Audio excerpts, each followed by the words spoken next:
America is a land of great museums, and every museum has spellbinding stories to tell. Be open-minded.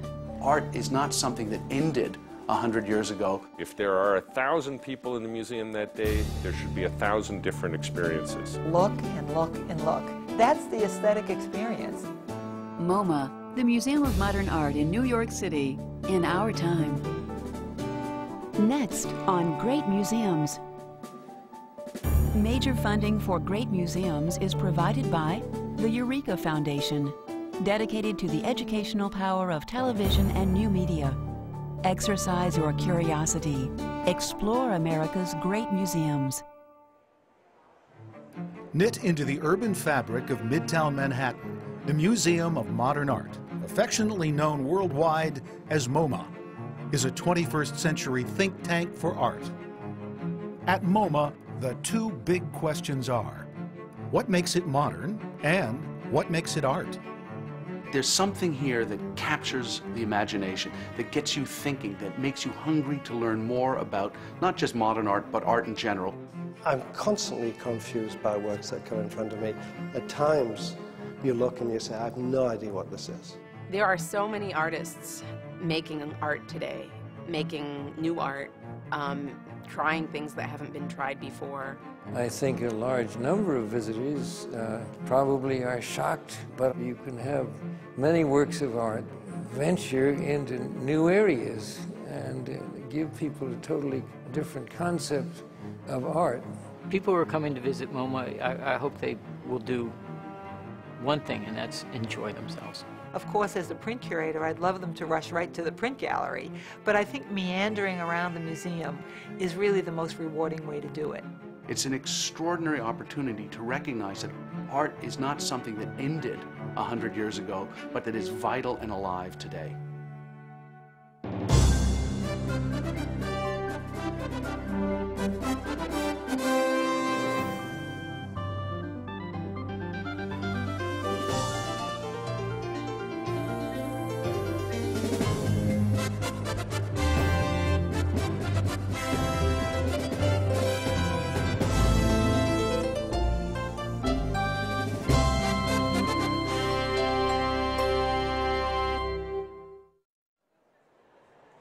MoMA is a modern art adventure at every turn.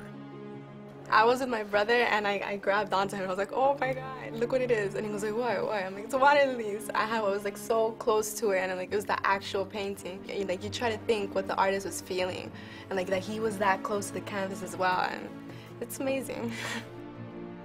When you come in the museum, what you encounter, in fact, is a soaring atrium that is skylit, and that is a huge surprise because spaces of this scale rarely can be found in New York. And then, of course, anchoring this space is Barnett Newman's staggering broken obelisk. Monumental obelisks are inventions of ancient Egypt. And by inverting the obelisk and balancing it atop the pyramid, of course, Newman's made something new, something modern, but something that is freighted with this kind of legacy of ancient art. For us, contemporary art is the way in which we look through and at the art of the past. Building on the past, the new work takes elements of the past and reshapes it. With the historical work in the collection, it's quite clear these were the important trends. These were the major artists. For the art of our own time, we can't know that for sure. We're still too much in the thick of it. And in a way, that's the tricky part of being a contemporary art curator. In 10 years, in 20 years, we'll see our own mistakes, our own omissions. We'll have realized, oh, here are the artists we were so in love with who now everybody's forgotten. And here's an artist who turns out to have had such an impact and nobody even noticed him. That's exactly what happened to Vincent van Gogh. Think of it. He only sold one painting during his lifetime, even though he painted nearly 800.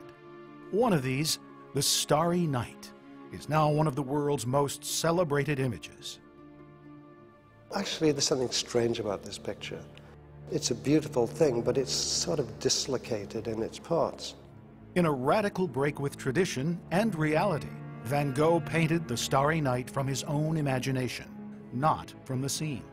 And of course, then you think, well, you know, why did I even think it was painted from the scene? It's at night. Did he actually go out and paint at night? Of course he didn't.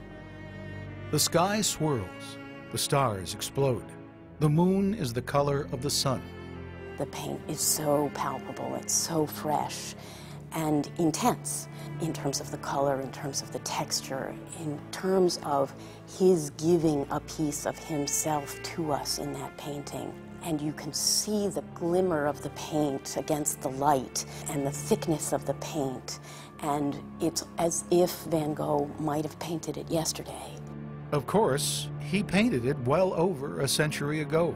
Starry Night is one of the great pictures in the collection. And of course, the first show at the museum, this painting was one of the paintings in it.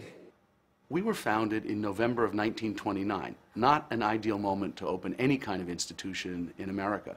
But in literally a matter of months, the museum took off. 47,000 visitors came to see MoMA's first show, held in an office building, featuring works by the pioneers of modern art. Front and center was The Bather by Paul Cézanne. The figure seems almost paper thin. Cézanne's constructions are flat and planar. We notice the color. Cézanne's colors are intense and unnatural. It's applied in patches. We get a building up of pictures from brushstrokes. Cézanne's Bather is boldly stepping forward toward a new world of modern art. Also deliberately departing from tradition was Georges Seurat, who rejected the rapid and romantic brushwork of the Impressionists.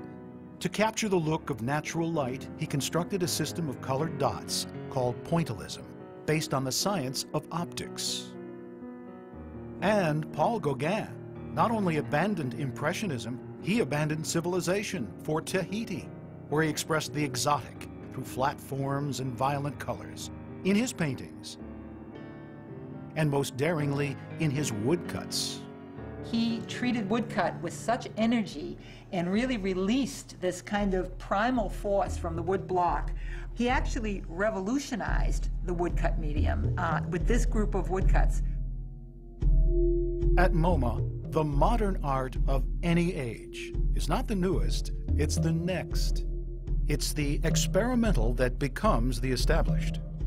The work that makes me scratch my head and makes me even a little bit uncomfortable because it doesn't look quite like what I'm familiar with already, that's what the museum is looking for. It could be work that's really quiet, but somehow it's changing the way we think about art and changing the way we think about the world.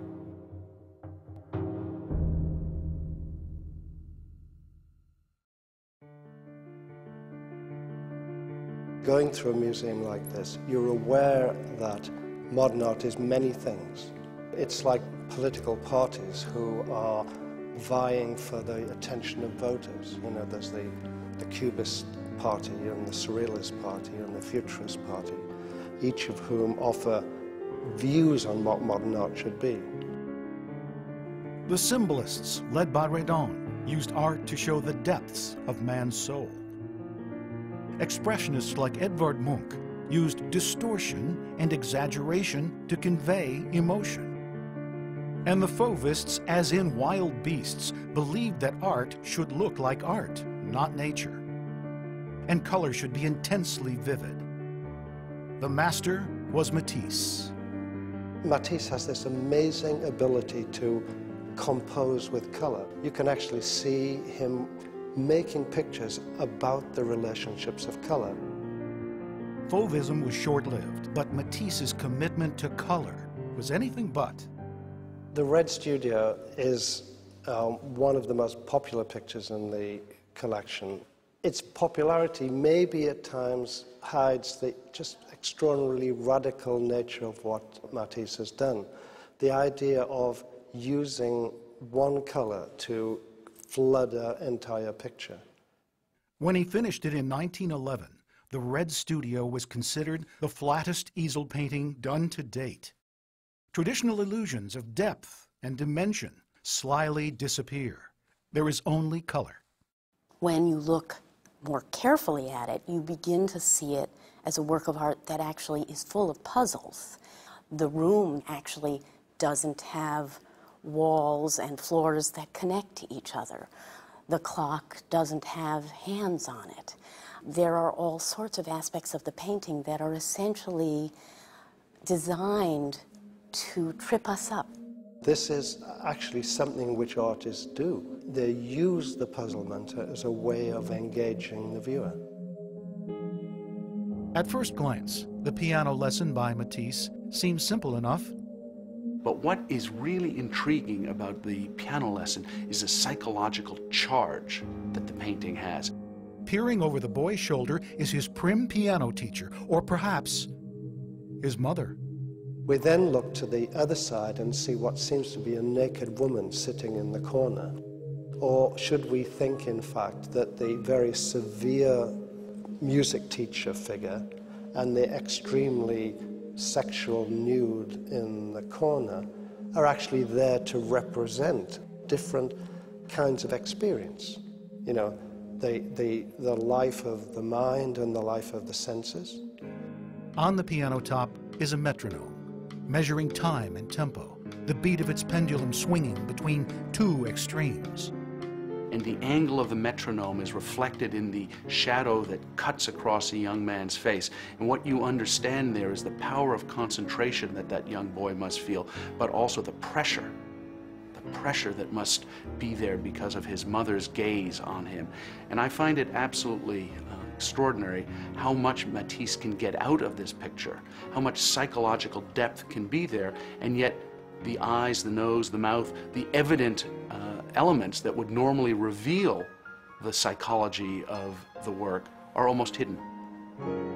Fittingly, MoMA's first one-man show in 1931 was devoted to the acclaimed modern master Matisse, who was then in his early 60s. The Moroccans was featured, as well as the diminutive La Serpentine, which belonged to Abby Aldrich Rockefeller, one of three ladies who founded MoMA. And it's a good example of one that, as a child who had been brought up with things that were very realistic, was a bit of a shock to begin with. I mean, it isn't purely realistic. Walking through the galleries with David is an extraordinary experience because he has so much knowledge and such a long history of this institution. These Matisse busts are very extraordinary, showing evolution from very realistic busts to ones that were much more abstract. Being able to put those five together was extraordinary. MoMA has been part of my life from the very beginning because as a young boy, I would sit in on some of the discussions between the three ladies who started it, one of them being my mother. My father did not particularly enjoy what he considered to be modern and not very realistic and therefore not good. But on the other hand, he allowed Mother to take the 7th floor of our house where I was born, where we lived, and make it into an art gallery, which she did. And so I always enjoyed going up and looking at those things and hear her talk about them. The Lambro statue is one of the ones that she had in that gallery. MoMA's founders, Abby Rockefeller and her two friends, Mary Quinn Sullivan and Lily Bliss, were hip, ahead of their time. They had a huge ambition and a huge sense of mission for this museum. Their new museum was going to need a skilled director with enormous zeal. The right man for the job turned out to be a 27-year-old art teacher, Alfred Barr. Many of the things that were shown here originally were a bit shocking, not only to my father, but to many other people.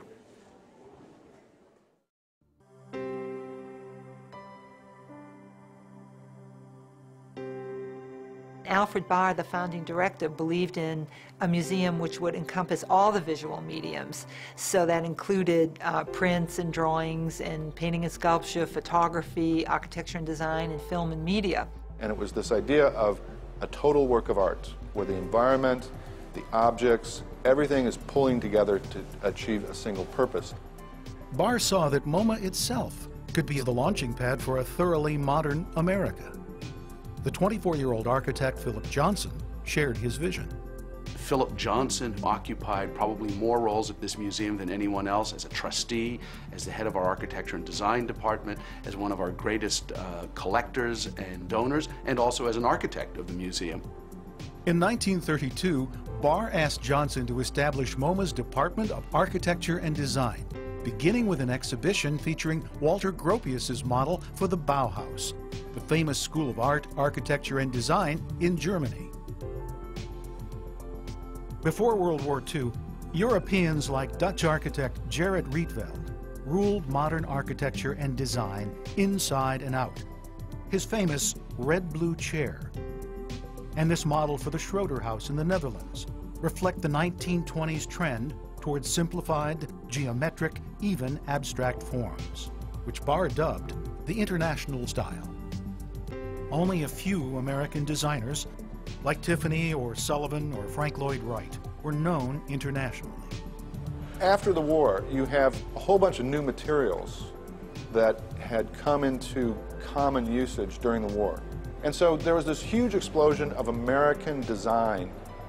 Charles and Ray Eames, a husband and wife team, gave some sense to this huge shift from urban living to suburban living.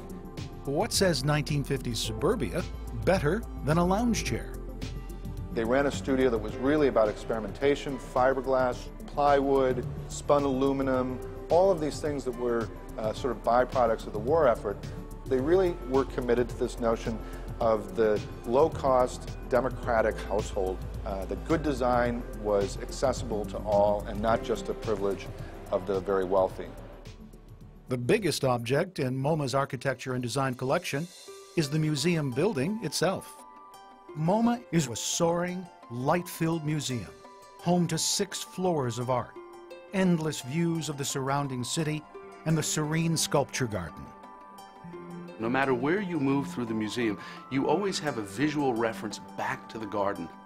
One of the more beloved spaces in New York City, the Abby Aldrich Rockefeller Sculpture Garden, was designed by Philip Johnson as a room without a ceiling. The westerly end of the garden is where our house, 10 West 54th Street, was and where I was born. So I have memories that go way back. 2 Rockefeller family homes were donated and demolished to make way for MoMA's first building, designed by Goodwin and Stone in the international style.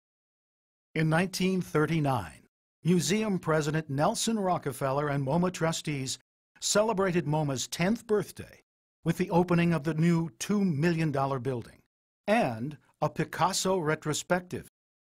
I don't think it's possible to understand modern art without recognizing the extraordinary achievements of Picasso. MoMA's collection traces Picasso's 70-year career. He really was one of a very small number of artists who shifted the direction of modern art and who really shaped the dialogue about modern art for decades. Even today, his work looms over just about every other artist. Cubism, the first earth-shattering art movement of the 20th century, was pioneered by Pablo Picasso and George Braque. Matisse dismissively referred to their efforts as paintings of little cubes. The name stuck. The point of Cubism is not to paint solid cube-like forms, but to actually splinter them and fragment them and provide that sense of looking at the forms from different sides. Cubism begins in this painting of 5 prostitutes, perhaps Picasso's single most important painting. The Demoiselle d'Avignon is one of those very rare works of art that literally changed the course of art history. There is a way in which people just stare at this picture because of the picture staring at the viewer. There is something terrifying about the gaze of all these people. It's also a painting about a shift in sensibility, no longer about beauty, but about something hard and jagged, fractured, and even perhaps angry. He kept changing the means of his painting as he did it. And this, I think, is puzzling to anyone who expects a painting to all be painted in the same way. Clearly, it's in different styles. After seeing examples of African tribal art and masks, Picasso returned to the Demoiselle canvas and restyled 2 of the figures. Interestingly, for all the apparent savagery and spontaneity of the picture, there are more drawings, studies for this picture than exist for any other picture in the whole history of art. I can remember it was quite a struggle to buy it. We were thrilled when we acquired the painting because by the late 1930s, it had become evident that the Demoiselle d'Avignon, which had been painted some 25 years earlier, was indeed the great work of Picasso. Pretty hard to argue that you shouldn't get this no matter what.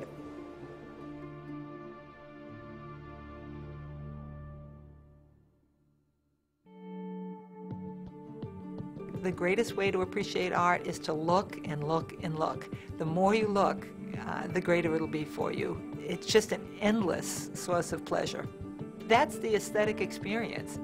For me, what's really important is that the Museum of Modern Art can show the richness and complexity of all of the different strains that have gone into creating what we think of as modern art. Many modernists were realists. For the most part, they worked independently but within the evolving traditions of modernism, like Edward Hopper, Georgia O'Keeffe, Andrew Wyeth, and Jacob Lawrence. Sometimes we think about 20th century art as being, quote, art about art, and it should just be about the colors and the rhythms and the beauty.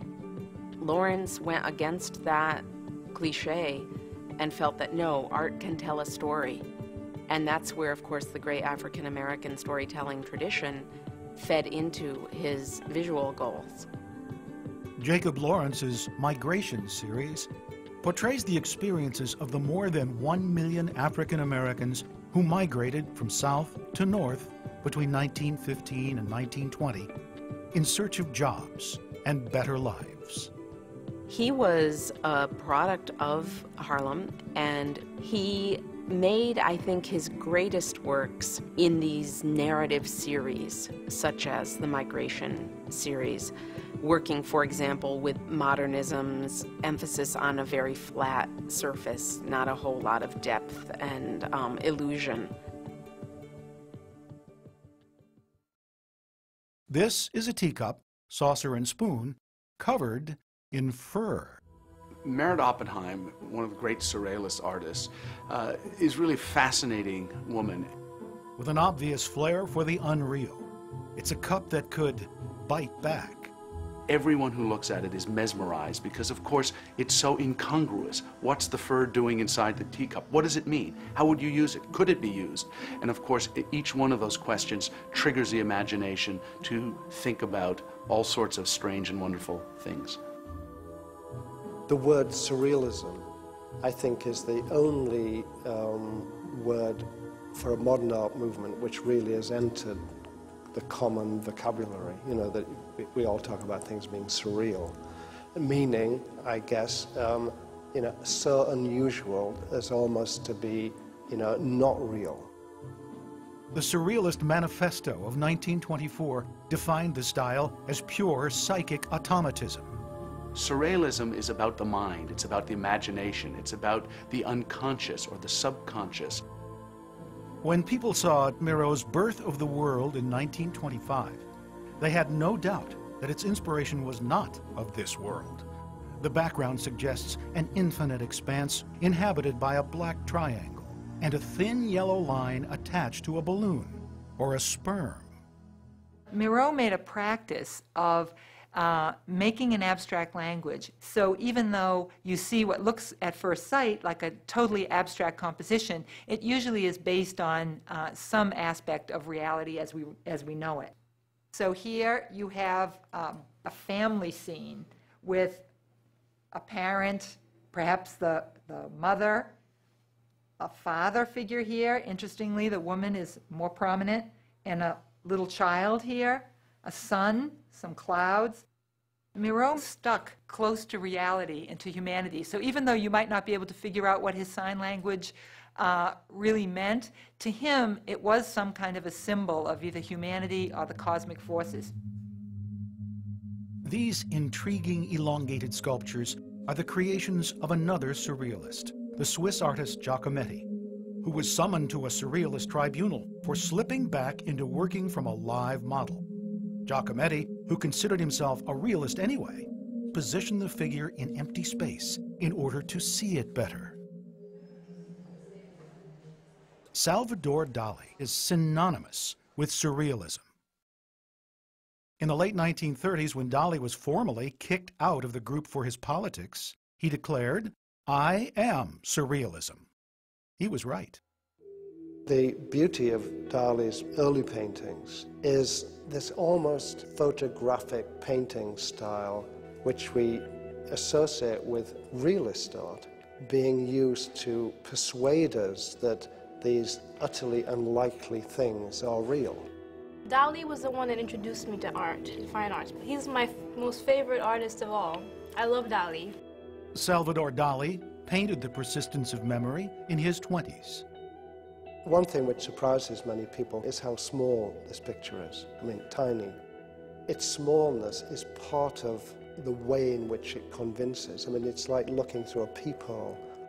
What appears to be one thing morphs into something else. And the whole thing is this view onto a totally, not merely improbable, but impossible world. The melting clocks, I'd say, it intrigued me a lot.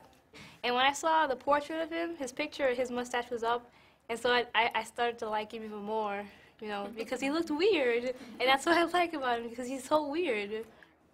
High school students are very excited by an artist's ability to turn the world upside down or inside out. As a teenager, that's part of what you're struggling with. Why sometimes you feel that the world is a very bizarre place. If you think about it, high school students, age 17, a young artist bursting onto the art scene at the age of 20, they're actually almost peers. They question the world around them. They look at the world differently than the rest of us. Part of the reason that contemporary art is so exciting and stimulating and provocative is because of that. What modern art is about is it's a kind of rough and tumble exchange where anything out there, anything that you as a visitor may have experienced is fair game for the artist to undertake. There's not one answer, you know, and I think that anybody who tells you that this one answer is wrong, you know, there just can't be one answer. If there are 1,000 people in the museum that day, there should be 1,000 different experiences. And the deep ones are the ones that are the most unpredictable. And that's what the museum's there for.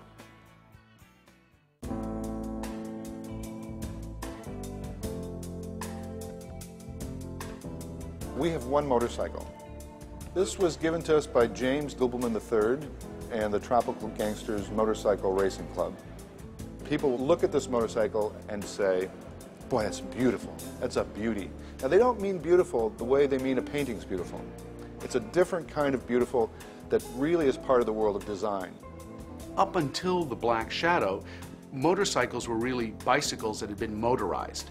Vincent Black Shadow no longer has anything to do with a bicycle. It's now about a highly refined machine for speed. The mechanics have gotten rid of every superfluous element, including the frame. The motor is actually structural. It connects the front of the bike to the back of the bike. To us, this is really the motorcycle. The highest achievement of the mechanic. They were not trying to make something beautiful. They were trying to make something that did what it was supposed to do better than anything and anyone else ever did. Vincent Black Shadow, it's a great work of art. At MoMA, the superstars of modern art, Matisse, Picasso, Pollock, and Warhol, share the stage with a jet engine fan blade, chairs and a wetsuit, ball bearings, housewares, and an Apple iPod. Everything is designed by someone. Someone makes certain decisions about the way a thing is going to work, how it's going to look, what it's going to be made of. Then the objects tell you something about the people that made them, the people that designed them, the people that used them. The Peter Behrens fan, Behrens thought very carefully about the torque and the angle of the blade. It's this exquisitely shaped propeller, and it marries beautifully with the shape of the stand. I particularly like this wheelchair that was designed by Kazuo Kawasaki. This looks to me more like something that was really designed with the personality of the individual in mind. It's interesting to me how beautifully it sits with all these other objects. The object that I think people note in this gallery that there's so many of is chairs. Why are there so many chairs? For designers, it's one of the most important and, in a way, personal objects. Chairs have seats, they have backs, they have arms, they have legs. They're obviously our size because they have to hold us. So in many ways, a chair is a mirror of who is supposed to sit in it. This is a chair, generically, that's called a Morris chair. And this, by many people's account, is the first modern chair. What's modern about it? Well, one of the interesting things is it's machine-like. It actually moves. The back is adjustable. This rod is adjustable. The Sitz Machine chair, literally the machine for sitting. One of the things that we've put front and center is this wonderful chair called Miss Blanche by Shiro Kuramada. Kuramada was a postmodern designer in the best sense of the word.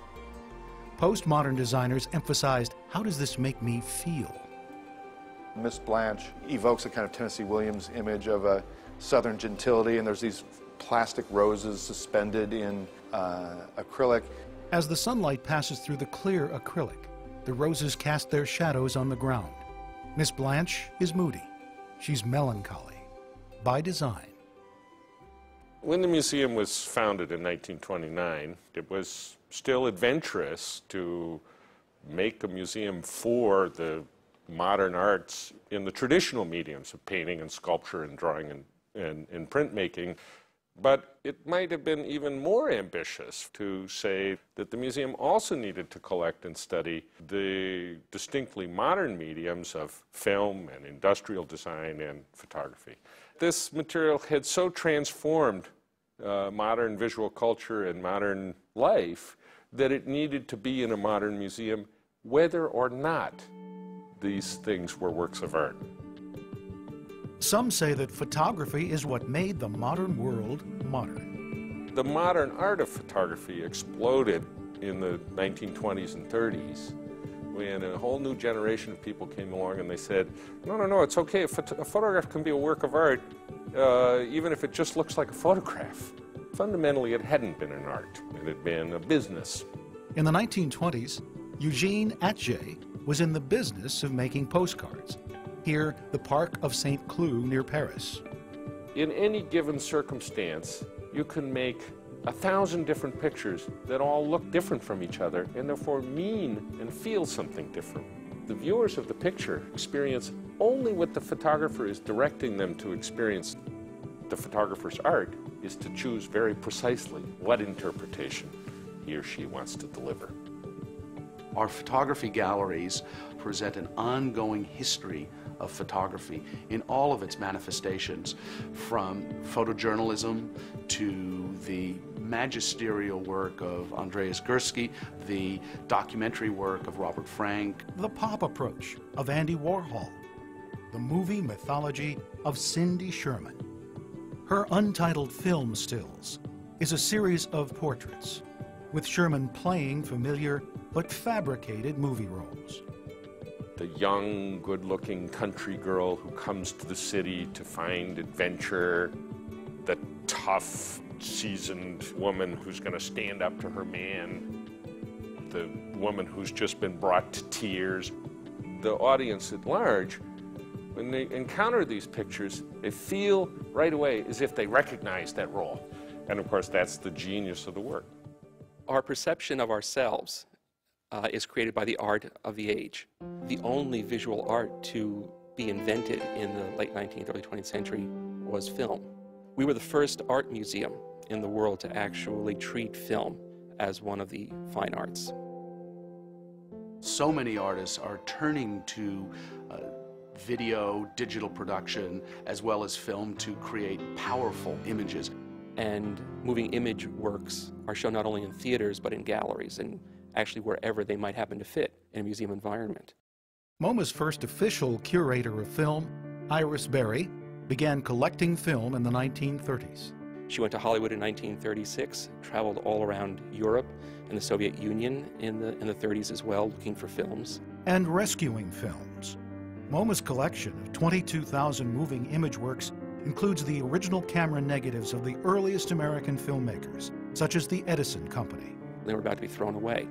So Iris Berry said, "I'll take those." We are here in the Titus I Theater. This theater was built in 1939 with the original museum. The undulating walls go back to the original 30s, as it does the ceiling. But one thing we're very proud of retaining was our original exit signs. They're quite distinctive in this space. We want people to come and see films within the context of a modern art museum.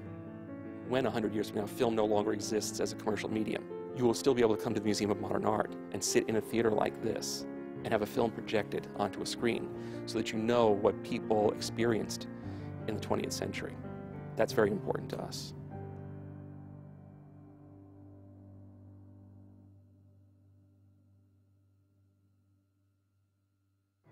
The very first acquisition of the Museum of Modern Art, when it opened in 1929, was an etching by Max Beckmann, so it was a print.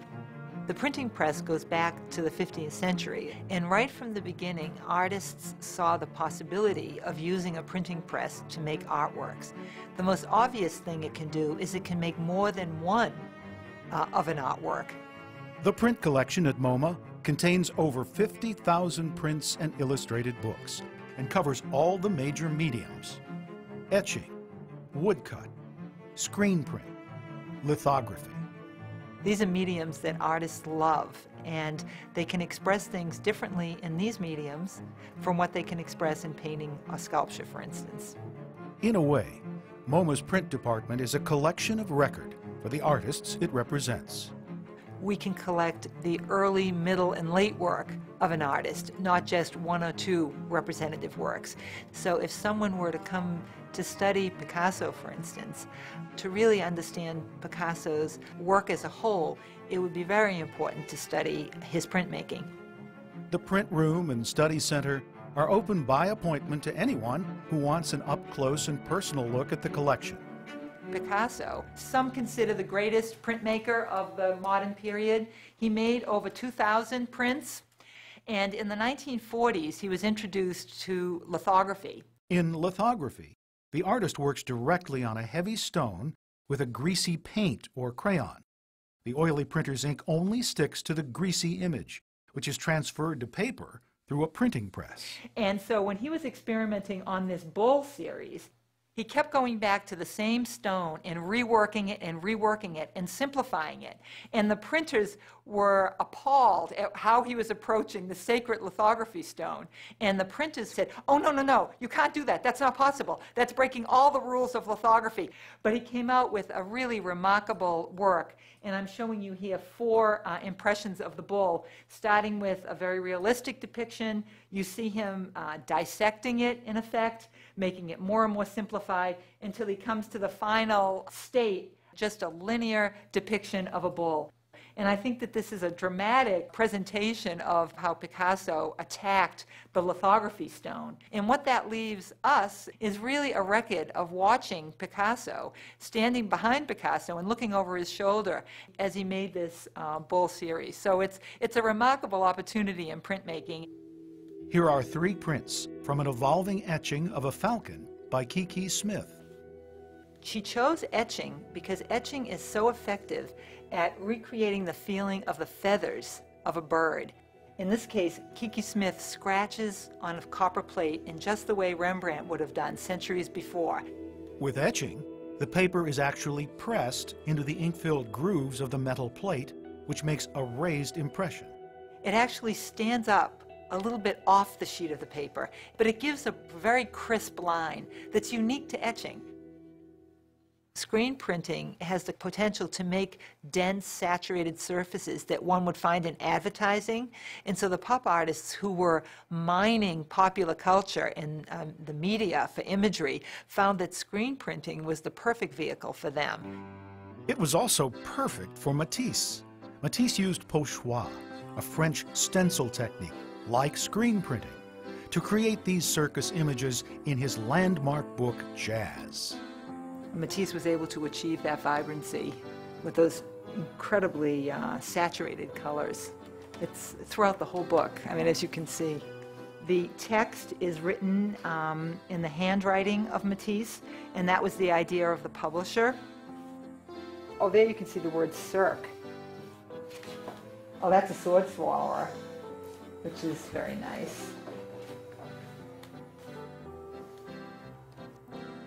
Well, those always seem to me to be trapezes, which seems so much like typical Matisse cutouts. These screen prints are some of Matisse's most recognizable images. Today, print collecting is a popular and more affordable way to collect original works of art. But the idea of using a carved piece of wood to print multiple images originated in China more than 1,000 years ago. Woodcut allows dramatic contrasts, strokes that are very vivid and slashing, and so expressionism can really be communicated through the woodcut. Edvard Munch's desperate affair with a married woman in the late 1890s may have inspired this woodblock, The Kiss. Woodblock is something easy to understand because it's a little bit like a potato print. Everyone's made as a child. You carve something into a block of wood and cover it with ink, put a piece of paper on the top, and you can actually rub it with a spoon and then peel off your piece of paper and you have a woodblock print. These three prints by Munch are called Anxiety. Edvard Munch made these prints in the 1890s, so he really had the artist's forward-looking idea of something that all people in modern life would be concerned with, and that is anxiety. So this was his experiment in black ink, and here is his experimentation in red ink. Munch left some of the scratches and irregularities that were part of the block. Earlier in the 19th century, when an artist made woodcuts or wood engravings, they made them with particular care and would never have allowed those scratches to show. But Munch was thinking that the process of what he was doing, that is of carving the woodblock, was something that was important to communicate, not something to erase. And if you jump forward many, many decades, you get to artists like Jackson Pollock, for whom process was entirely part of their work. Bursting onto the scene in the 50s, Jackson Pollock and the abstract expressionists believed that the act of painting itself should result in powerful emotion on the canvas.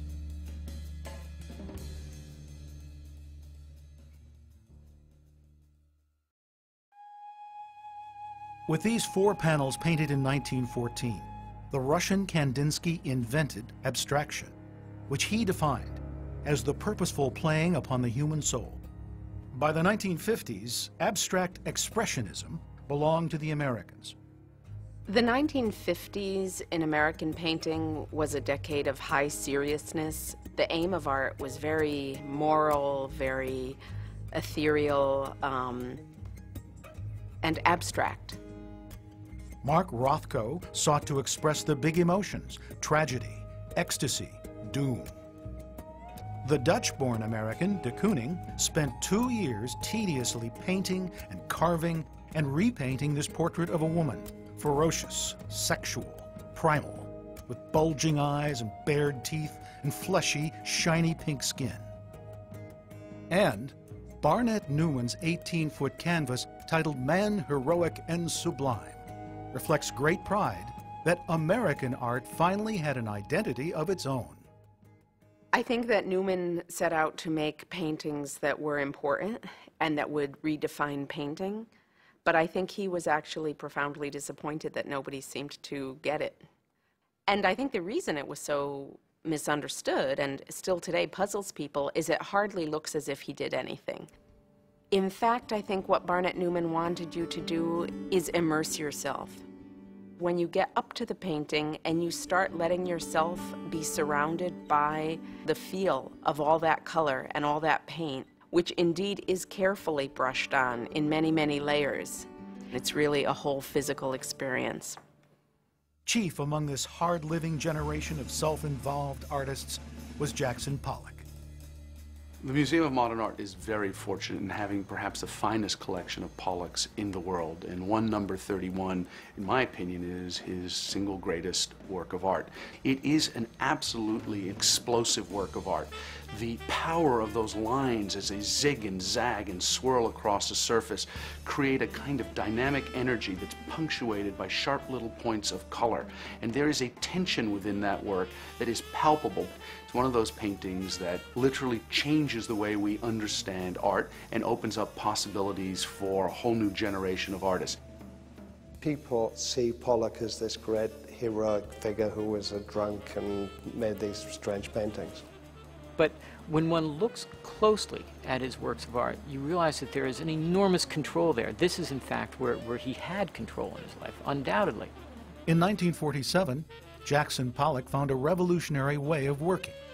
He placed his canvases on the ground, then stalked around them, pouring, dripping, and splattering paint like a madman. I think that one of the challenges is that it looks very simple to do. In fact, one of our conservators did actually try to make some, and they don't look anything like Pollock's. It wasn't so much an effort to fake a Pollock. These things were ways in which we could read more deeply into the actual application of paint on the Pollocks themselves. Jim Coddington and other MoMA conservators studied films of Pollock in action. The range of lines that you see in a Pollock, for instance, some are big, fat, heavy lines. Those are the result of him taking a tube of paint and squeezing it. Then you see some lines that are poured paint that will go on and on and on and on. And he comes up and down to the canvas to make a thicker line, a thinner line. All of these things are part of Pollock, and they're part of understanding not just Pollock's technique, but his total engagement with the canvas when he's working. His images have a power, have a way of engaging us that far exceeds that of any of his contemporaries, and there was a reason for that. Abstract Expressionism was the first American art movement to take the world by storm. As a result, in the 1950s, New York replaced Paris as the center of the art world.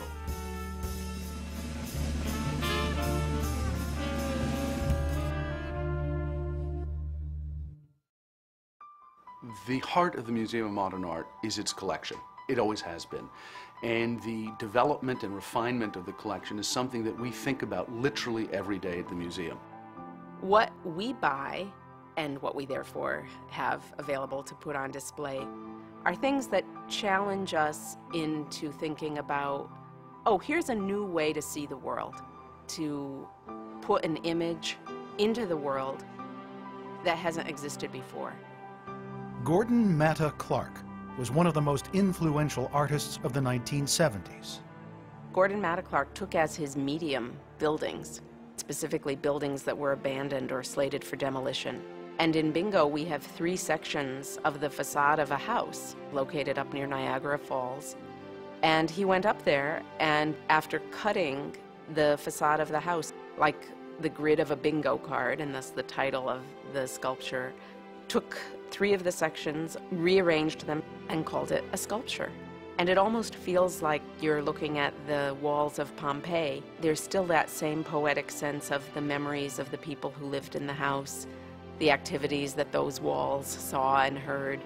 So it seems like, oh, on the one hand, here's an artist using leftovers to make art, and yet what comes from that is something that's actually very moving. Matta Clark's work harkens back to the Dada, or anti-art movement. In 1913, I had the happy idea to fasten a bicycle wheel to a kitchen stool and watch it turn. In a flash, artist Marcel Duchamp obliterated the idea that art had to be the unique creation of the artist's hand. He called his creations ready-mades.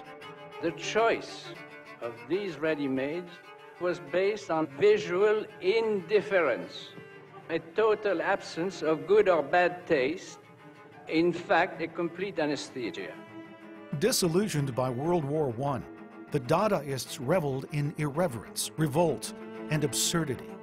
Their focus on factory-made objects found its way into the works of Robert Rauschenberg, Jasper Johns, and the pop artists of the 60s. So you have people like Roy Lichtenstein and Andy Warhol and Klaus Oldenburg taking as their subject soup cans, Brillo boxes, comic books. Andy Warhol's 32 Soup Cans is one of those iconic works of art. Pop art really grows out of Warhol's experimentations with those soup cans, of taking the everyday object and transforming it into a work of art of the highest order. Indeed, you have one little small painting for each kind of soup that Campbell's made at that time, in a way that had its own sense of outrageousness. Not because there's anything outrageous about tomato soup, but there was something outrageous about the combination of a can of soup and something that was supposed to be very elitist, like an oil on canvas painting. The collision of those two things is what gave pop its pop.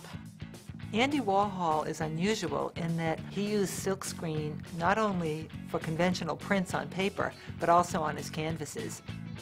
In his prints, Warhol varied the colors, using the same screens for remarkably different effects. The black one seems so funereal, and the pink one seems so much about celebrity. Marilyn Monroe was an icon, made especially so by the fact of her early death. Gold Marilyn is a painting which Warhol combined with commercial silk screening to create a crisp, artificial look. So having this face of Marilyn Monroe, almost like you would have the head of a saint in some Russian icon, same gold background. Warhol was putting his finger on something about America's society that was very profound. Our movie stars are who we have as our kings and queens. Pop art was a very influential movement. The idea of painting not being something that was pristine and elegant, but maybe got its hands dirty, its message that you can use the real world as your subject. The influence of that continues to this moment. The real world, according to artist Ryan McGinnis, looks like this. He actually manipulates the idea of branding and corporate culture and corporate logos, kind of gone off the deep end by all these combinations of screens. Sometimes turns upside down, sometimes right side up, sometimes falling off the sheet. It's the graffiti of the corporate cosmos. He used the same screens, but in different colors, in just the way Andy Warhol would. We live in a society that is laden with visual experiences, that is media dense. If a visitor's experience to the museum can somehow heighten their understanding of the visual world, then in our minds, we've done something very important in their lives. The art of our time is dynamic, provocative, and seemingly limitless. We're really living the same lifetime as the artists who are working around us. We're influenced by the same ideas. We're drinking the same water. MoMA works with PS1, the Contemporary Art Center in Long Island City, just a subway ride away from MoMA in Manhattan. On display at PS1 are works by emerging artists that might find a place on the contemporary art floor at MoMA itself. What we're giving our public is our best thoughts of what is best right now, and therefore will endure. And the way that we will know what really mattered is only to wait for time to tell. Since 1929, time has told that MoMA, the Museum of Modern Art in New York City, is as much a part of the story of modern art as the art itself. I think that the collection represents the most creative, the most significant, the most beautiful, the most important works of art done by leading artists around the world. All of it is part of that dialogue which makes these works so alive and so able to connect to our lives. The greater the work of art, the more it gives to you year after year after year when you come back to see it. For us, the greatest thing we can do for the public is to engage them with our extraordinary works of art. Learn more about America's great museums at greatmuseums.org. The Great Museums collection is available on DVD. To order this episode or another, call 1-800-593-4420 or visit greatmuseums.org. Museums hold the treasures and tell the tales of the people and places that make America great.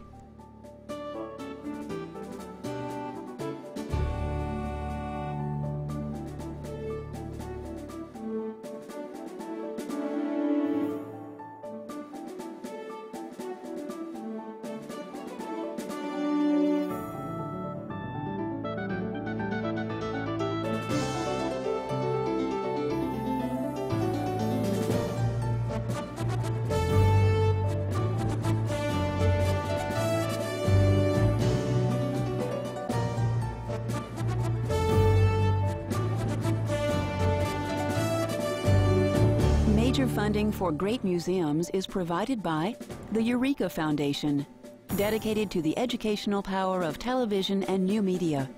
Exercise your curiosity. Explore America's great museums.